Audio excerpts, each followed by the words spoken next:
Well, good morning to you. Monday again.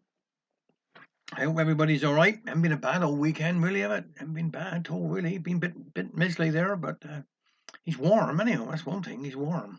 Now, just got a couple of things to say here first before I start doing my little story day.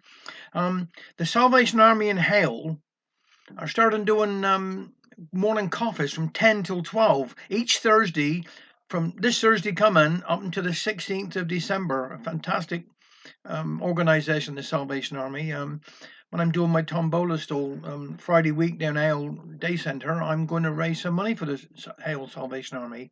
And the other thing is, we went out yesterday, went up to get some Hale plants up there, up Will Alfred. Everything at 50% off up until the end of November. So if you're up there going around, we had some bargains yesterday, I tell you. So if you're up there, Hale, up by Will Alfred, 50% off until the end of November.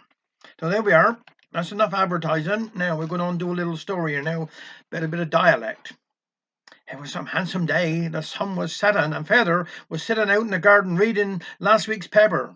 He'd really like to read the dialect story, which is put in every week for the educated people. This week, an up-country man had wrote a letter to the paper against it. Fitty mazed he was, and told the editor if he put any more of them in the paper, he wouldn't go in the free library and read them. Just then, on comes Spotty Jack, and seeing Feather in the front garden, opened the gate, never closing, but sat down side Feather. Now, everybody knowed Spotty Jack was a bit vacant, so Feather kept his mouth shut about the gate. Then out comes Mother with a plate of strawberries, sat down, and asked Spotty Jack if he would like some. "Oh, don't mind if I do," says he, as he took a handful, and could he trouble her for a glass of water? Mother fetched the water, and Spotty Jack commenced to eat the strawberries after he dipped each one several times in the water. "What's the idea of that?" asked Feather. "Oh, you know what germs and dirt are round, even what we'd call fresh fruit. I always do this. It might even cost you your lives. Besides, there's others to think about, for the germs may spread, and the whole village may be dead in no time. Can't be too careful. Well, I must be going up long," says he, as he took up the glass and drank the water. "Shut the gate," said Feather, "on your way out, to keep out the germs."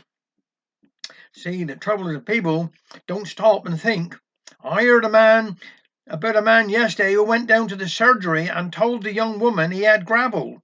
"Oh, you must see the doctor," says she.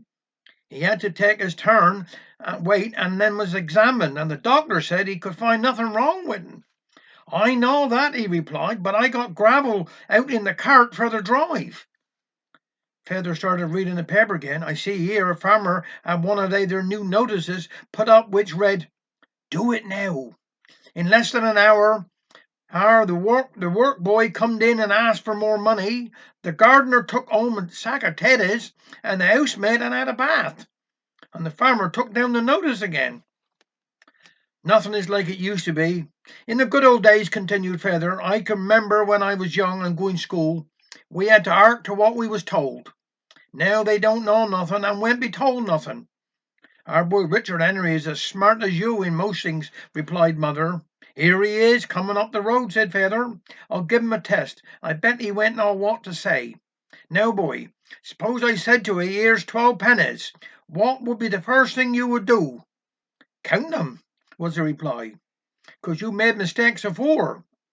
"What do he mean by that?" asked Feather, who was getting teasy. "Well, you sold old Josie Coconut a dozen eggs. When he come back and told 10 of them was bad, you told him to bring back the 2 good ones, and you would replace them." "Serve you right," remarked Mother. "Some people don't like to hear the truth, like when Mrs. James met the preacher, who said he was glad to see her in the chapel last Sunday. 'I always go when you are preaching,' she replied." "This is very kind of you. I suppose you like my sermons."